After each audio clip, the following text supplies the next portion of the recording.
When a celebrated linguistics professor mocks a maid's daughter in class, he unknowingly challenges a prodigy fluent in 9 languages, one who's about to rewrite everything.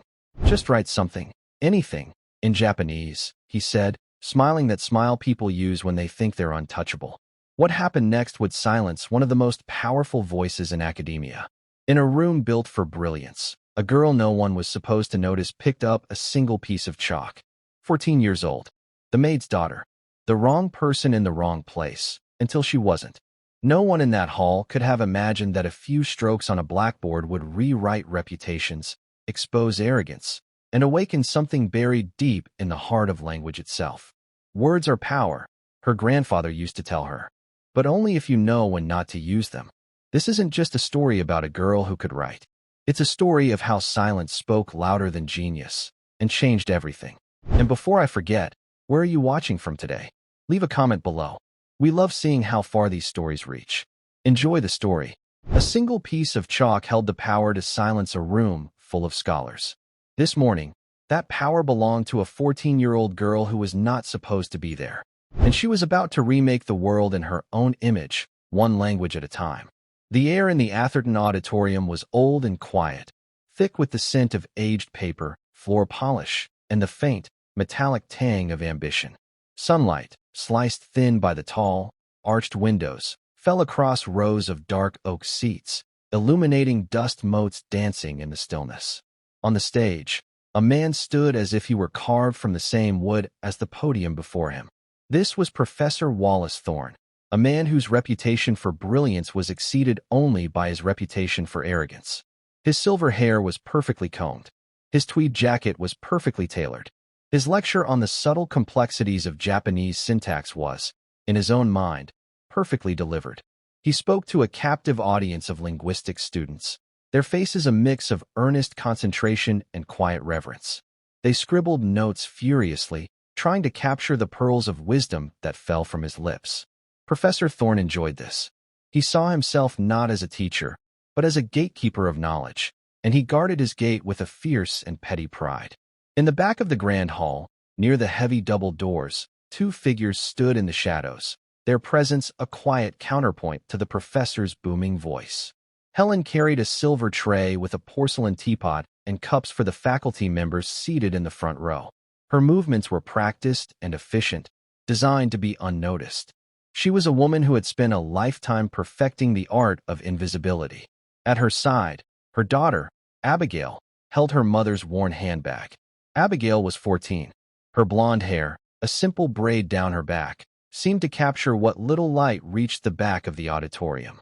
She was slight of frame, dressed in a plain blue dress that had been washed so many times it had softened to the color of a twilight sky. She did not look at the professor. Her eyes moved over the room, taking in the architecture, the vaulted ceiling, the faces of the students. She was not intimidated by the grandeur of the place. She was simply an observer, cataloging details with a stillness that was unusual for a girl her age. Her mother had told her to wait by the door. "It will only be a moment, Abby," she had whispered in the hallway, her voice warm but tired. "I'll just serve the tea, and we can go." But a faculty assistant had insisted they bring the service directly inside during a brief pause. And so, they found themselves on the edge of Professor Thorne's world, a world that was not meant for them. Professor Thorne paused his lecture, taking a sip of water. His eyes scanned the room, and for the first time, they landed on the 2 figures in the back. He saw Helen, the maid, with her tray.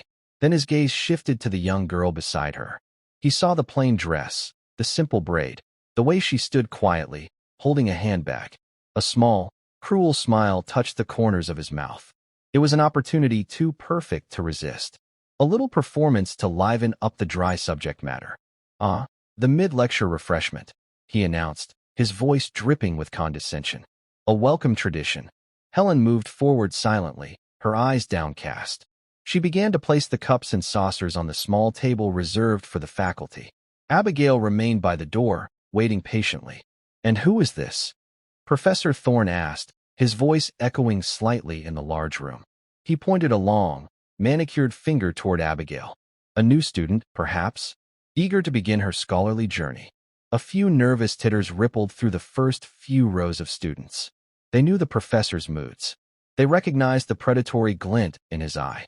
Helen paused, her hand hovering over a teacup. "This is my daughter, Abigail, sir," she said softly, not looking up. "She is just waiting for me." "Your daughter," Thorne repeated, savoring the words. He looked from the mother, in her simple uniform, to the girl, in her faded dress. How wonderful. An early introduction to the hallowed halls of academia. He turned back to his audience. "As we were discussing," he continued, "the Japanese language is not merely a collection of words. It is an art form. The elegance of a single kanji character can convey a world of meaning. It requires discipline. It requires a lifetime of study." He then turned his gaze back to Abigail, his smile widening. Perhaps the young lady would like to participate in a small demonstration. Helen froze. A knot of dread tightened in her stomach. "Sir, please," she murmured. "We don't want to interrupt." "Nonsense," Thorne boomed, waving a dismissive hand. "It is no interruption. It is a teaching moment." He beckoned to Abigail. "Come now, child. Don't be shy." Abigail looked at her mother. Helen gave a slight, almost imperceptible shake of her head. "Don't," her eyes pleaded. "Just stay quiet." But Professor Thorne was relentless. "Come up to the board," he commanded, his tone leaving no room for refusal. "I'm sure you've seen Japanese writing in cartoons or on television. Just draw for us what you think a Japanese word looks like. Anything at all. It will be a charming little diversion for the class." The chuckles in the audience grew louder. The students saw what the professor intended, a moment of light comedy at the expense of the maid's daughter. A harmless bit of fun to illustrate his point about the difficulty of the language. They saw a shy, out-of-place girl who would likely draw a clumsy approximation of a character, proving the professor's point about its complexity. Abigail felt her mother's fear. She felt the weight of hundreds of eyes on her. She felt the professor's smug certainty. He saw a prop, not a person. He saw a simple girl from a simple background, someone he could use to amuse his students and inflate his own ego. He did not see the truth. He did not see the years of quiet study, the countless hours spent with a kind old man whose hands, though wrinkled, could still guide a pen with perfect grace. He did not hear the echo of a gentle voice explaining the difference between onyomi and kuinyomi readings. He did not see the library of knowledge that lived behind her calm blue eyes. Slowly, deliberately, Abigail handed her mother's bag to Helen. She took a quiet breath, the way her grandfather had taught her to do before tackling a difficult problem. Then, she walked out of the shadows and toward the stage. The auditorium fell silent. The students leaned forward, a sense of anticipation in the air. This was going to be either deeply embarrassing or unexpectedly entertaining. Abigail stepped onto the stage. It was larger than it looked from the back. The lights were brighter. She could see every face in the first 10 rows. She walked to the massive chalkboard that covered the entire back wall. It was filled with Professor Thorne's neat, academic script. He had left a small, clean space on the right-hand side. She picked up a fresh piece of chalk. It was cool and smooth in her hand. She could feel its powdery texture. For a moment, she stood with her back to the audience, facing the board. The silence stretched. "Any time you're ready, dear," Professor Thorne said, his voice laced with mock encouragement. Abigail closed her eyes for a second. She did not picture the laughing faces or the arrogant professor. She pictured her grandfather's study, the smell of ink and old books. She pictured his smiling eyes. "Show them what words can do, Abby girl," he used to say. "Show them that a humble pen can be mightier than a king's sword." She turned to the board. Her hand did not shake. With a single, fluid motion, she began to write. The first character was tall and elegant. The chalk whispered against the slate. It was a sound that seemed to fill the entire auditorium. The character was perfect. Not the clumsy scrawl of a novice, but the balanced, confident stroke of a master calligrapher. The radicals were perfectly proportioned. The lines had weight and grace. Professor Thorne's smile faltered. His eyebrows drew together in a faint line of confusion. That was surprisingly accurate. A lucky guess, perhaps. But Abigail did not stop. She continued, her movements economical and precise. Next to the first character, she drew another, and then a third, and a final one. And it was there. A quiet heart is a treasure. She did not write in the blocky, printed style of a textbook. She wrote in a semi-cursive script, with a flow and an artistry that spoke of deep familiarity. When she was finished, She placed the chalk back in the tray. She did not look at the professor. She simply stood by the board, her work complete. A ripple of murmurs went through the room. A student in the front row, a graduate student who had spent 2 summers studying in Kyoto, whispered to his neighbor, "My God, that's not just writing. That's Shoto. That's art." Professor Thorne stared at the board. His mind struggled to process what he was seeing. The phrase was a simple proverb, but the execution was flawless. He had seen professional calligraphers with less skill. He cleared his throat, trying to reclaim control of the situation. "Well," he began, his voice a little tight. "A very neat presentation. Clearly you have an artistic flair. A good copy of something you have seen, no doubt." He tried to dismiss it, to frame it as mimicry rather than knowledge. But Abigail still did not look at him. She picked up the chalk again. The students fell silent once more, watching her. Professor Thorne opened his mouth to tell her that the demonstration was over, but he was too late. Abigail moved to a new spot on the board. This time, her hand moved differently. The characters that appeared were more complex, a dense block of text.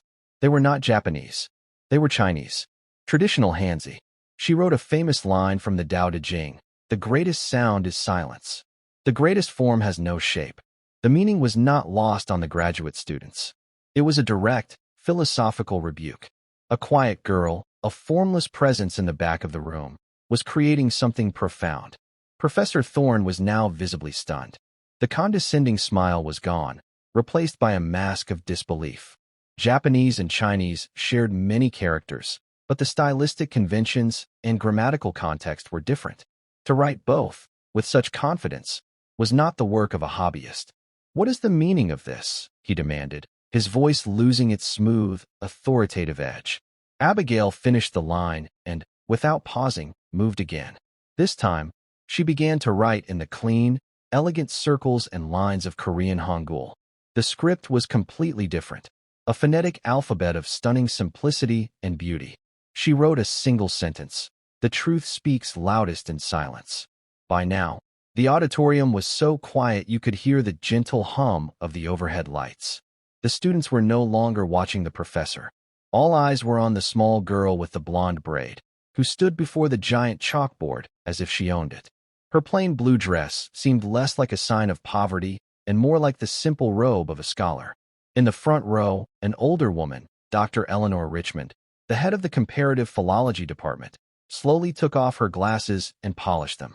She had watched the entire exchange with growing unease, and now, with dawning wonder. She recognized the Korean phrase. She recognized the Chinese proverb. She saw the artistry in the Japanese calligraphy. She was witnessing something impossible. Professor Thorne was pale. He felt the control of his classroom, his sanctum, slipping away. He felt the weight of his own arrogance settling on him like a shroud. "That's enough," he snapped, taking a step toward the stage. "The demonstration is over. Return to your mother, girl." His voice was sharp, but it lacked conviction. It was the bluster of a man who had been completely and utterly outmaneuvered. Abigail heard him, but she did not stop. It was as if she were in a world of her own, a world made of words and meaning. She moved to the last remaining clean space on the board. Her hand began to move in a sweeping, cursive motion from right to left. The beautiful, flowing script of Arabic began to appear on the board. A collective gasp went through the room. This was not a related language family. This was not something one picked up casually. The intricate dots and swooping lines were utterly foreign to most of the students. But to the few who knew, it was a display of breathtaking skill. She wrote a line from the poet Rumi: "Be silent. The silence holds all the answers." The 4 phrases, in 4 different languages, in 4 different scripts, now covered the board. They were not random. They were a conversation. They were a statement. Each one spoke of silence, of quietness, of hidden truths. Together, they formed a powerful, silent symphony that echoed through the stunned auditorium. Abigail finally set the chalk down. The sound was like a gavel striking wood. She turned away from the board and faced the audience. Her face was calm. Her blue eyes were clear. She looked at Professor Thorne, who stood frozen halfway between his podium and the stage. Then she looked past him, to the back of the room, where her mother stood, tears streaming silently down her face. Helen was no longer trying to be invisible. She stood tall, her hand pressed to her heart, looking at her daughter with a fierce, boundless pride that was the loudest thing in the room. The silence held for a long, stretched moment. It was no longer the polite silence of a lecture hall. It was the heavy, ringing silence of astonishment. Then, Dr. Richmond stood up. Her expression was one of pure, unadulterated awe. She began to clap. Not polite applause, but a slow, steady, deliberate clap of respect. One by one, the students joined her. The sound grew, filling the old hall, washing over the stage. It was a sound of wonder, a sound of apology, a sound of victory. It was the sound of a world being turned upside down by a 14-year-old girl with a piece of chalk. Professor Thorne stood alone in the rising tide of applause, his face a mixture of shame and fury. He had tried to make an example of the maid's daughter, and he had succeeded. The applause eventually subsided, leaving a charged silence in its wake. The students remained standing, their eyes fixed on Abigail, who now stood quietly at the side of the stage. She seemed small again, dwarfed by the grand podium and the enormous chalkboard covered in her elegant, multilingual declarations. But no one saw her as small anymore. Professor Thorne, looking utterly deflated, retreated to his podium as if seeking refuge. He shuffled his papers, cleared his throat, but no words came. The authority he had commanded just minutes before had evaporated, leaving only a hollow shell of a man in a well-tailored jacket. It was Dr. Richmond who took control. She walked calmly to the front of the auditorium and stood at the base of the stage, looking up at Abigail. Her voice was gentle, devoid of any of the condescension Abigail had just endured. It was the voice of a true scholar, filled with genuine curiosity. "Young lady," she began, her words clear and carrying. "My name is Dr. Eleanor Richmond. May I ask your name again?" "Abigail," she replied. Her voice was soft, but it did not tremble. "Abigail," Dr. Richmond repeated, a warm smile gracing her lips. "That was an extraordinary display. Truly extraordinary. The proverbs you chose, they were not just random phrases. They were connected. A meditation on the power of silence." She paused, her eyes scanning the 4 distinct scripts on the board. "Where did you learn to do this?"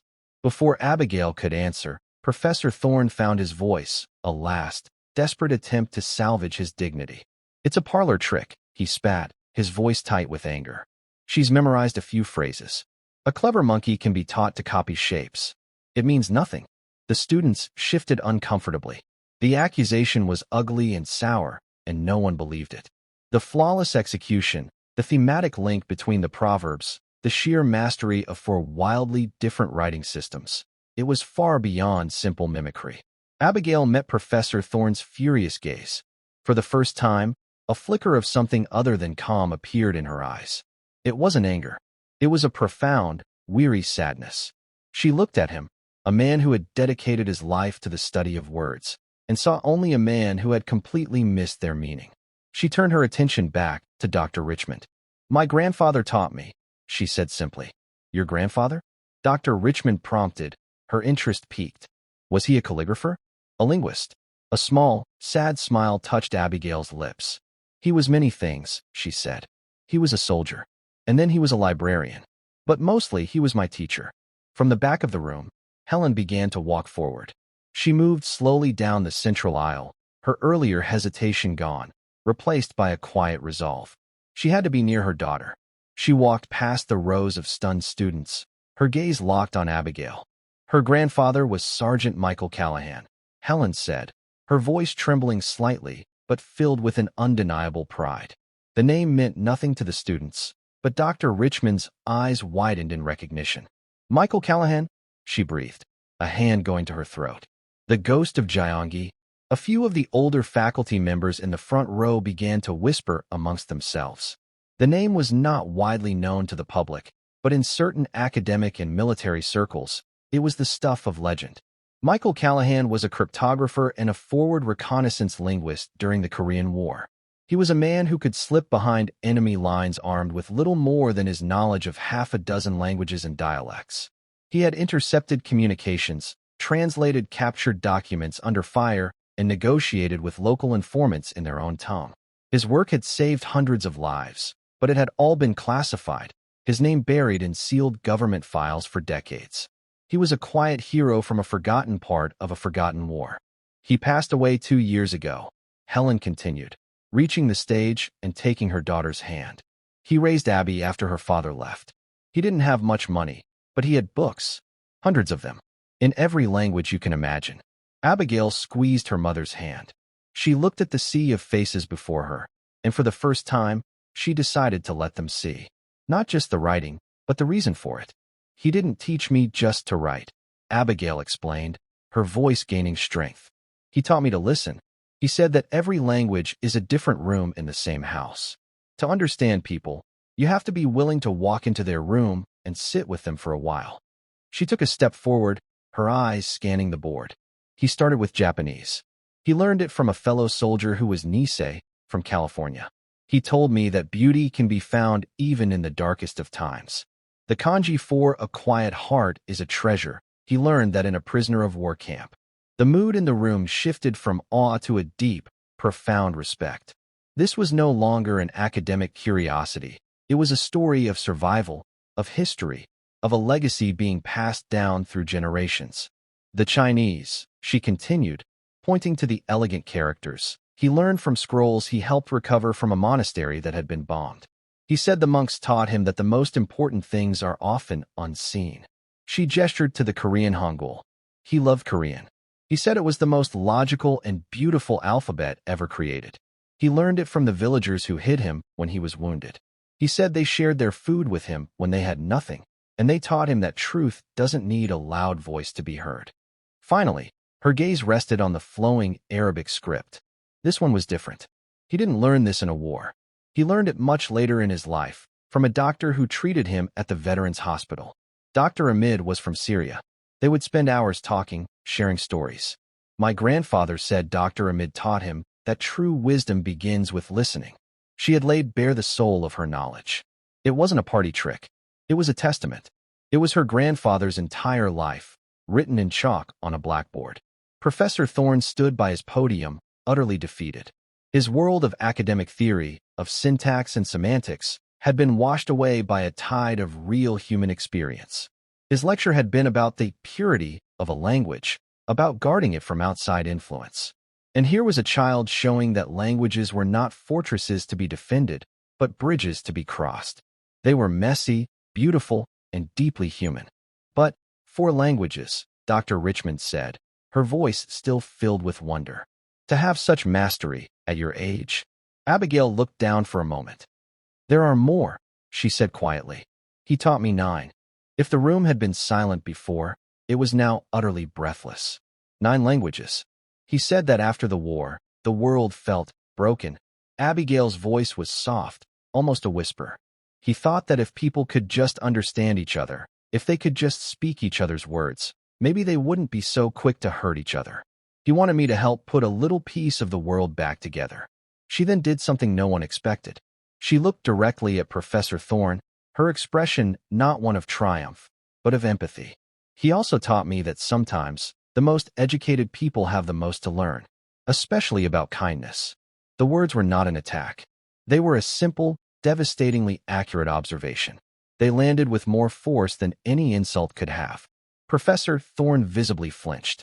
He looked at the girl, at the board, at the faces of his students, and he saw himself reflected in their eyes. A small, petty man, exposed and shamed by the profound wisdom of a child. He opened his mouth, perhaps to apologize, perhaps to offer one last defense, but no sound emerged. He simply deflated, gathering his lecture notes with trembling hands, a man utterly undone.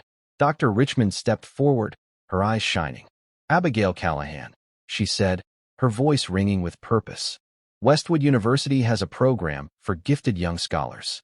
It has never before been offered to someone your age. But I believe exceptions can and must be made. She held out a hand. I would be honored if you would allow me to introduce you to the dean. We have much to discuss. It was an offer of a new life, a key to a door that Abigail and her mother had never even dared to approach. Helen looked at her daughter, her heart swelling with a love and pride so immense it felt as if it might burst. All those years of struggle, of working 2 jobs, of worrying about their future, it had all led to this moment. Her daughter, her brilliant, quiet daughter, had not just stood up to a bully. She had rewritten their entire future. Abigail looked at Dr. Richmond's outstretched hand. Then she looked at the faces of the students, who were now gazing at her with open admiration. She looked at the arrogant professor, now a diminished figure, and finally at the board, at her grandfather's legacy written in fleeting dust. She had come into the auditorium that morning as the maid's daughter, invisible and silent. She would walk out as Abigail Callahan, the girl who spoke in 9 languages, the girl who carried the wisdom of a quiet hero. She took Dr. Richmond's hand, and as she did, she felt the morning sun, now higher in the sky, fall warmly upon her face. The single, extraordinary morning was not over yet. A new chapter was just beginning. Abigail, her mother, and Dr. Richmond began to walk toward the exit, leaving Professor Thorne alone on his stage, a silent teacher in a room that had suddenly become his classroom. As they walked up the aisle, the students parted for them, creating a path. The whispers that followed were no longer filled with mockery, but with a hushed reverence. Did you see her hands? Not a single tremor. 9 languages. I can barely handle my French minor. That was the most incredible thing I've ever seen in a lecture hall. Professor Thorne watched them go, his knuckles white where he gripped the podium. His mind was a maelstrom of humiliation and disbelief. He had spent his entire career cultivating an aura of untouchable intellect. He had published papers, chaired committees, and sneered at the lesser minds he was forced to endure. And in less than 10 minutes, his entire world had been dismantled by a child with a piece of chalk. He stared at the board, at the phrases that condemned him. A quiet heart is a treasure. The greatest form has no shape. The truth speaks loudest in silence. Be silent. The silence holds all the answers. It wasn't just a linguistic demonstration, it was a narrative. A story told in 4 acts, and he was the villain. He felt a presence beside him and turned to see Professor Jenkins, a dry-witted historian who had been sitting in the front row. Jenkins was looking at the board with an unreadable expression. Remarkable, Jenkins said, his voice quiet.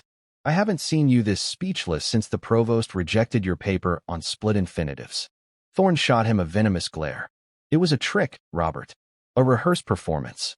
Was it, Wallace? Jenkins said, turning to face him. The Arabic script was flawless. The Korean proverb was contextually perfect. The calligraphy alone would be the work of a decade of practice. And the girl's grandfather, Michael Callahan. I read the declassified files on his unit for my research on Cold War intelligence. The man wasn't just a linguist, he was a prodigy. It seems he passed it on. Jenkins gestured toward the board. You asked her to write something in Japanese to amuse the class. You wanted to make a point about how difficult and inaccessible knowledge is, how special people like us are for possessing it. He shook his head slowly. And she made a point of her own.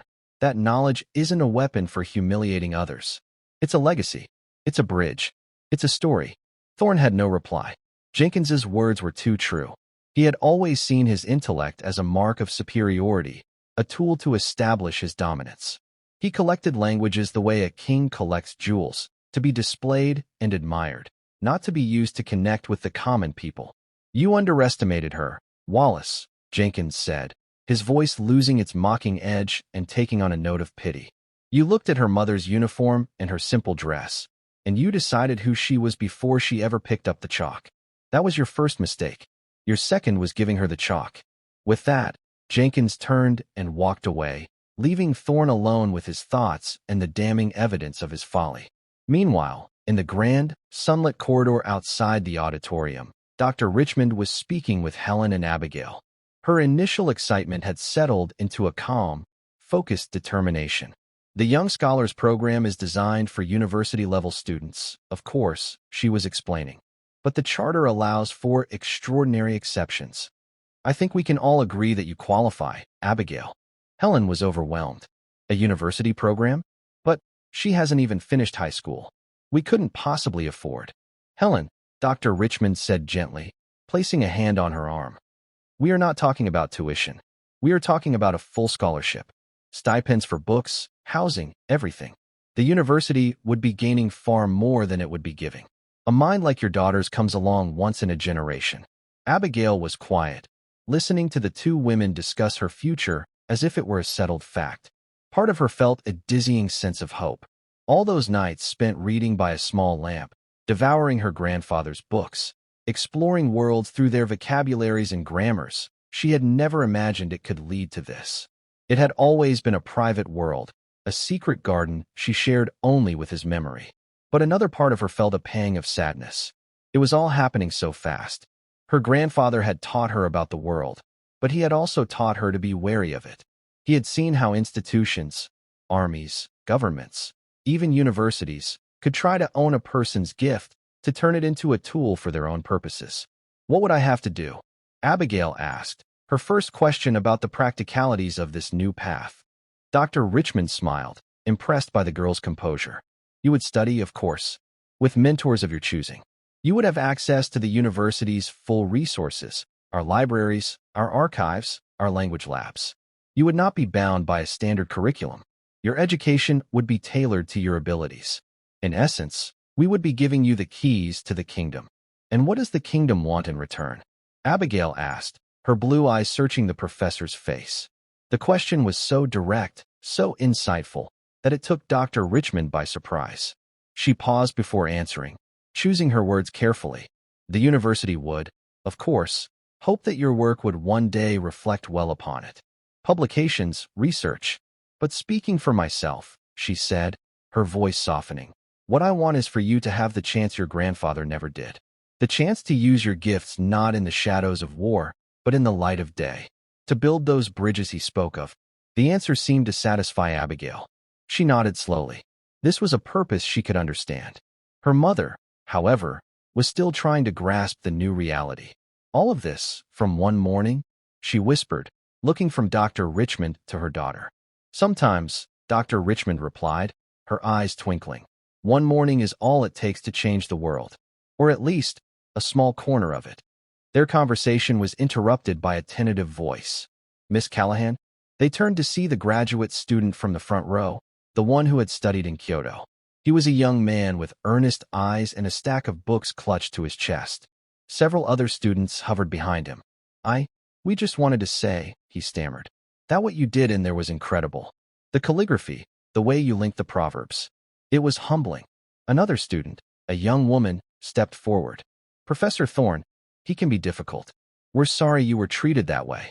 Abigail looked at them, at their sincere, respectful faces. These were the scholars her grandfather had told her about. The ones who were driven by a genuine love of learning, not by ego. Thank you, she said, a real, warm smile finally reaching her eyes. He just made a mistake. It was more than a mistake, the young man insisted. He was cruel. But you weren't. You could have destroyed him. You could have chosen a phrase that was insulting or aggressive. But you chose grace. You chose philosophy. That was the most impressive part. Abigail simply nodded, accepting the compliment. In her mind, she heard her grandfather's voice again. There's no victory in humiliation, Abby girl. The best way to win an argument is to make the other person see a bigger truth. As the students began to ask her questions about the scripts, about her grandfather, about her methods, Abigail found herself talking, explaining, sharing the knowledge that had been her private sanctuary for so long. She was no longer just the maid's daughter. She was a teacher. She was a scholar. She was her grandfather's living legacy. Helen stood back, watching her daughter hold court with students twice her age. She saw the confidence, the quiet authority, the brilliant light that shone from within her. The little girl who used to hide behind her skirts was gone. In her place stood a young woman who could command a room with nothing more than her mind and her integrity. The morning was not yet over. The bells on the clock tower had not yet chimed for noon. But in the hushed, sun-drenched corridor of the linguistics building, a new world was being born, one word at a time. The small group of students dispersed as Dr. Richmond gently guided Abigail and Helen away from the auditorium's entrance and down a wide, marble-floored hallway. The air here was different, cooler and quieter. Portraits of stern-faced university presidents from centuries past watched them from the walls, their gazes seeming to follow the unlikely trio, the esteemed professor, the woman in the maid's uniform, and the girl with the universe of words behind her eyes. The dean's office is this way, Dr. Richmond said, her voice a reassuring presence in the echoing hall. Dean Morrison needs to hear about this immediately. What happened in that room? It was more than an academic event. Helen was still trying to process the whiplash of the last hour. She had walked into that building fearing they might be scolded for interrupting, and now she was walking alongside the head of a department toward the office of the most powerful person at the university. She clutched her handbag, the one Abigail had been holding for her, as if it were an anchor in a suddenly turbulent sea. She looked at her daughter, who walked with a quiet poise that Helen had never seen before. It was the same poise her father, Michael, had possessed, a stillness that suggested a deep and unshakable core. "Dr. Richmond," Helen began, her voice barely a whisper, "are you sure about this? We don't want to cause any trouble." Abigail didn't mean to cause trouble. Dr. Richmond stopped and turned to face her, her expression one of profound sincerity. "My dear Helen, your daughter didn't cause trouble." She revealed a truth. Universities are supposed to be places where truths are revealed, not hidden. You have nothing to apologize for. She then looked at Abigail. "And neither do you. Never let anyone make you feel that your gift is a form of disruption." Abigail nodded, appreciating the woman's fierce protectiveness. It was a stark contrast to Professor Thorne's dismissiveness. Dr. Richmond saw her gift as something to be nurtured. Professor Thorne had seen it as something to be mocked. They arrived at a set of imposing oak doors with a simple brass plaque that read, "Office of the Dean." Dr. Richmond knocked once before pushing the door open and ushering them inside. The office was vast and flooded with light from a floor-to-ceiling bay window that overlooked the university's main quad. The walls were lined with books, not the well-worn paperbacks of Abigail's home, but leather-bound volumes that looked as old as the university itself. A large mahogany desk sat in the center of the room, behind which sat a man with a kind, weary face and a head of thinning gray hair. This was Dean Morrison. He stood up as they entered, his eyes immediately finding Abigail. He had clearly already received a message, as his expression was one of curiosity and anticipation rather than surprise. "Eleanor," he said, his voice warm. "Thank you for coming straight here." His gaze shifted to Helen and Abigail. "And you must be Mrs. Callahan and Abigail. Please, sit down." He gestured to two plush leather chairs that faced his desk. For Helen, sinking into the soft leather felt like entering another world. She sat on the very edge of the cushion, her back ramrod straight.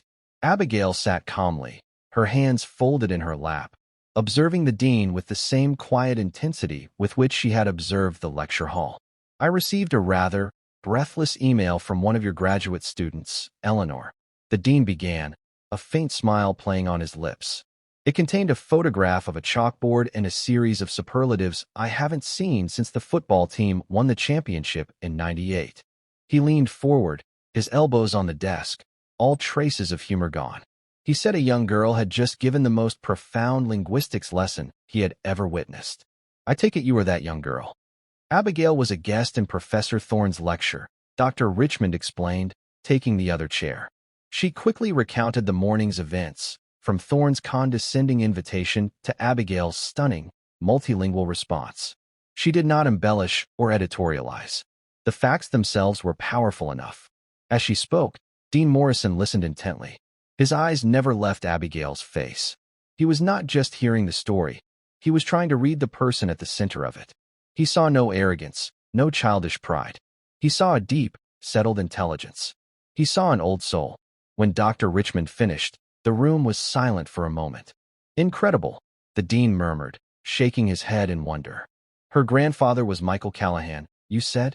"Yes," Helen confirmed, finding her voice. "My father. I knew of him," the dean said, a note of reverence in his tone. "The university archives have a small, mostly classified file on his wartime work. We tried to award him an honorary doctorate a decade ago. He politely declined. He said, and I quote, 'The only letters I care about are the ones that make up words, not the ones that come after my name.'" A tear trickled down Helen's cheek, and she quickly wiped it away. That was her father, to the letter. A man of profound substance who cared nothing for status. There was a sharp knock on the door. The dean's secretary opened it and announced, "Professor Thorne is here, sir." "Send him in," the dean said, his voice hardening slightly. Professor Wallace Thorne entered the room. If he had looked deflated in the lecture hall, he looked utterly broken now.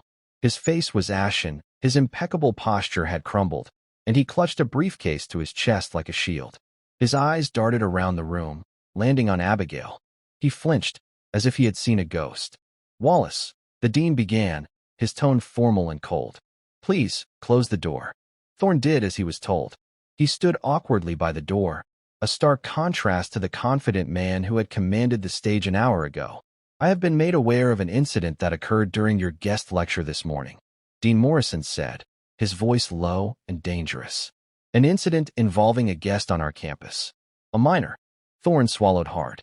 "Charles, it was a misunderstanding. A pedagogical exercise that was misinterpreted." "A pedagogical exercise?" the dean repeated, his voice laced with ice. "My understanding is that you singled out a 14-year-old girl, the daughter of a member of our staff, and invited her on stage with the clear intention of using her presumed ignorance to amuse your students. Is that an accurate summary?" Thorne could not meet his gaze. "It was ill-judged," he mumbled. "It was cruel, Wallace," the dean snapped, his voice rising. "It was an abuse of your position. It was a violation of the most basic principles of decency and respect that this university is supposed to represent. And to make matters worse, your intended victim turned out to be a prodigy whose knowledge in your own field may very well exceed your own." The final sentence hung in the air, a perfectly delivered coup de grace. Thorne had no defense. He had been exposed not just as a bully, but as an inferior scholar in the presence of true, profound talent. "I want you to apologize," the dean commanded, to both Abigail and her mother. Now, it was the ultimate humiliation for a man like Wallace Thorne. He shuffled forward, his expensive shoes silent on the thick carpet. He stood before Abigail and Helen, unable to look them in the eye. I apologize," he stammered, his words tasting like ash in his mouth. "My conduct was inappropriate." It was a hollow, forced apology, and everyone in the room knew it. But Abigail simply nodded. She did not need his remorse. Her victory had never been about him. It had been about honoring her grandfather. "Thank you, Professor," she said, her voice clear and steady, devoid of sarcasm or triumph. The simple, dignified acceptance was, in its own way, more damning than any angry retort could have been. It placed her on a different plane entirely, one he could never hope to reach. "You can go now, Wallace," the dean said, his voice a clear dismissal. "We will discuss the future of your guest lectureship later. I suggest you take the rest of the day to reflect on the difference between education and arrogance." Without another word, Thorne turned and fled the office, the heavy oak door clicking shut behind him, sealing his disgrace. The tension in the room dissipated instantly. Dean Morrison let out a long breath and turned his attention back to Abigail, his expression softening once more. "Now," he said, a genuine smile returning to his face, "let's talk about your future. Dr. Richmond has recommended you for immediate admission into the Young Scholars Program. As you may have heard, this is unprecedented. But your situation is, to put it mildly, unprecedented." He opened a drawer in his desk and pulled out a folder. "This program comes with a full, 4-year scholarship covering all tuition and fees. It includes a stipend for living expenses, a book allowance, and on-campus housing, should you want it. You would be assigned a primary mentor. I suspect Dr. Richmond would be first in line for that honor. And you would be free to audit any class in this university, at any level, while we design a personalized curriculum for you." Helen gasped. It was more than she had ever dared to dream of for her daughter. It was a golden ticket, a key to a world she had only ever been able to clean and serve.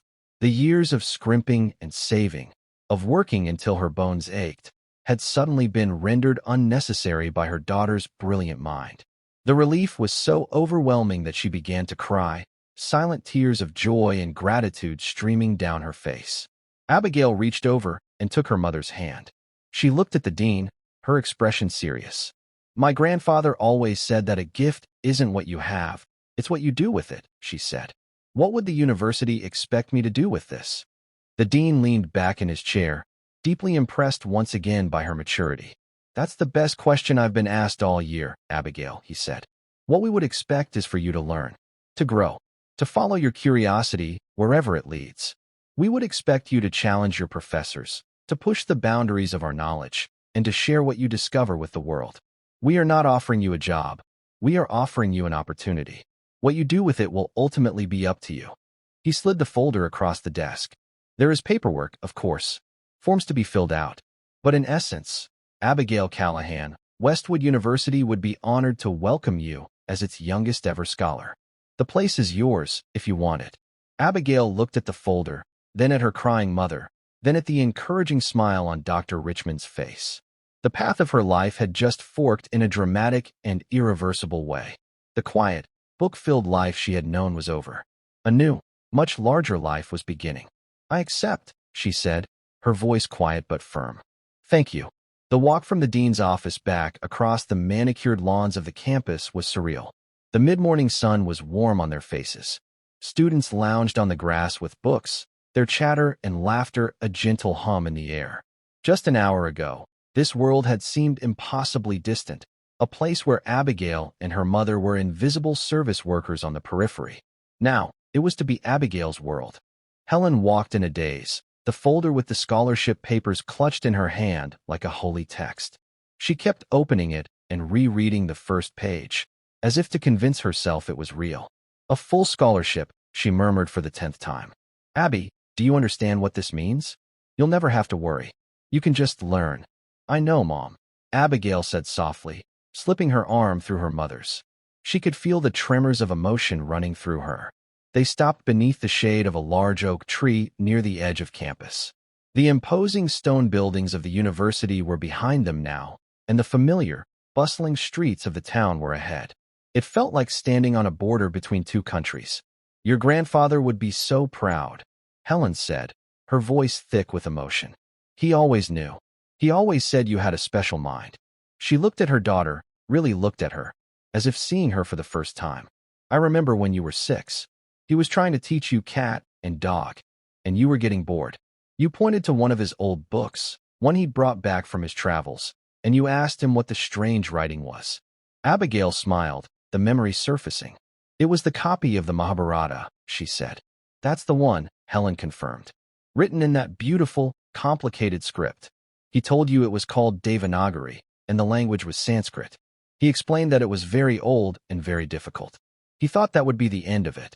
Helen let out a small, wet laugh. "The next morning, he came into the living room, and you were sitting on the floor with a crayon and a piece of paper. You had copied the first character from the book's cover. It was wobbly, and the proportions were all wrong, but it was perfect. He knelt down beside you and asked what you had drawn." Helen's eyes met her daughter's. "Do you remember what you told him?" Abigail nodded. "I told him, it's a letter. It wants to say something, but I don't know its name yet." "That's right," Helen whispered, her hand tightening on Abigail's arm. "That's when he knew. He looked at me, and his eyes were so full of wonder. He said, 'Helen, she doesn't just see shapes. She hears the music in them.' From that day on, he never taught you like a child again. He taught you like a fellow traveler, a fellow explorer of words." They stood in silence for a moment, enveloped by the memory of the man who had shaped both their lives. He was gone, but his legacy was so powerfully alive in that moment that it felt as if he were standing there with them, a proud and loving ghost under the old oak tree. "I'm scared, Abby," Helen confessed, her voice dropping to a whisper. "This is such a big world. These people, they're not like us. They're just people, Mom," Abigail replied, her own voice steady, a comforting anchor. "Some are like Professor Thorne. Some are like Dr. Richmond. We just have to learn to tell the difference. Grandfather taught me how." "How?" "You listen," Abigail said simply. "You listen not just to what they say, but to the words they don't use. You look at their grammar. People who use a lot of commands and declarations, they think they own the world. People who ask questions, they're the ones who are still learning. I'll stick with the learners."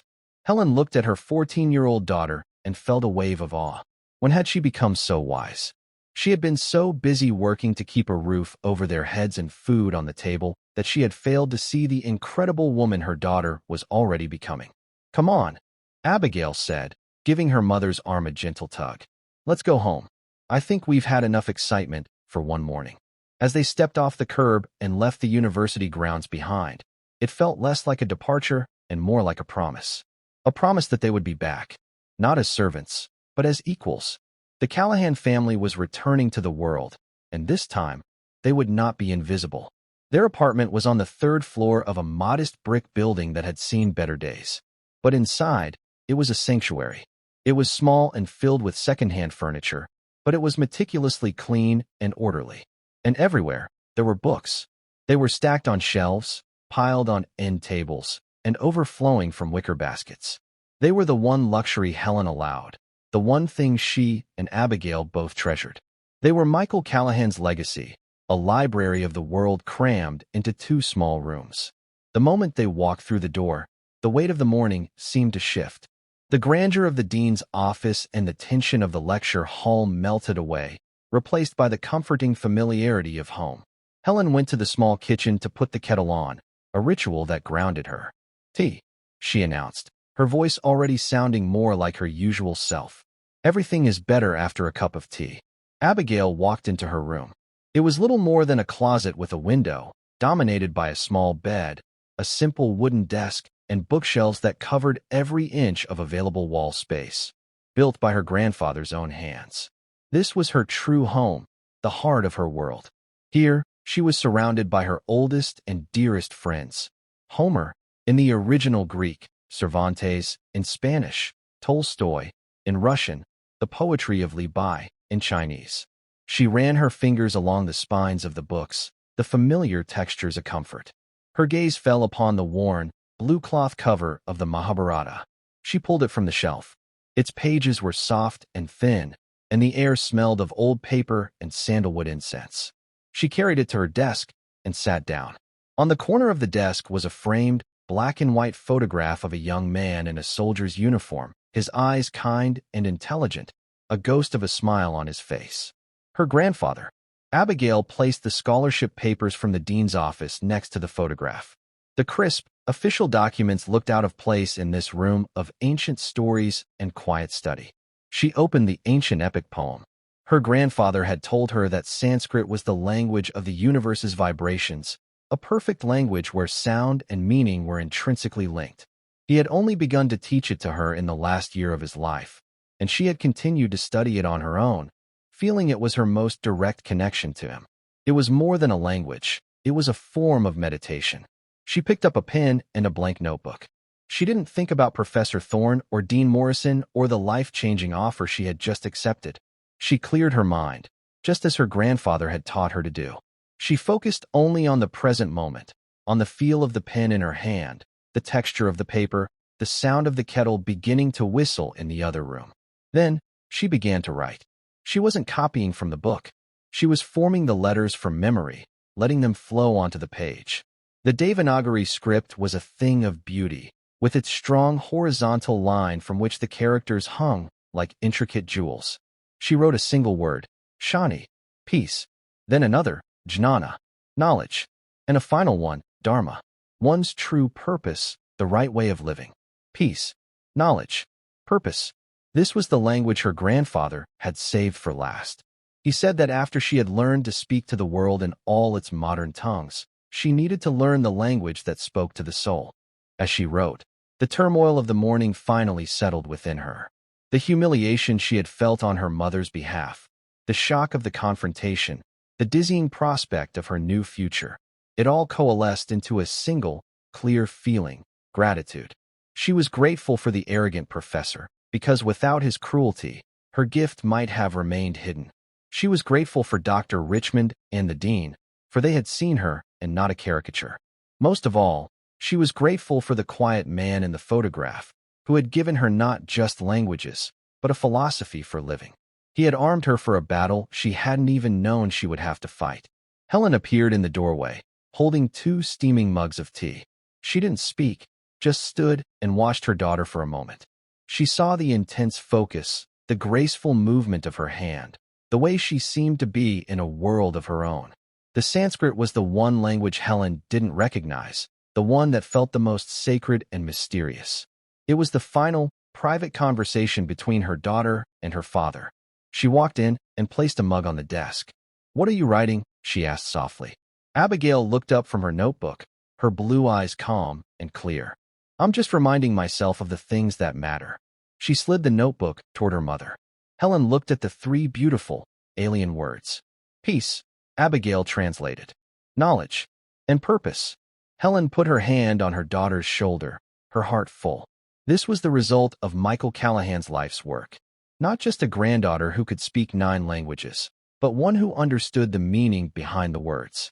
From outside, the sound of the university's clock tower began to chime, the deep, resonant bells marking the hour. 1, 2, 3, all the way to 12. Noon. The morning was over. Abigail looked from her notebook to the official papers, and finally to her grandfather's smiling face. A new journey was about to begin, a path paved with the words of the entire world. And she was ready to walk it. And that's where we'll end the story for now. Whenever I share one of these, I hope it gives you a chance to step out of the everyday and just drift for a bit. I'd love to know what you were doing while listening. Maybe relaxing after work, on a late-night drive, or just winding down. Drop a line in the comments. I really do read them all. And if you want to make sure we cross paths again, hitting like and subscribing makes a huge difference. We are always trying to improve our stories, so feel free to also drop your feedback in the comment section below. Thanks for spending this time with me.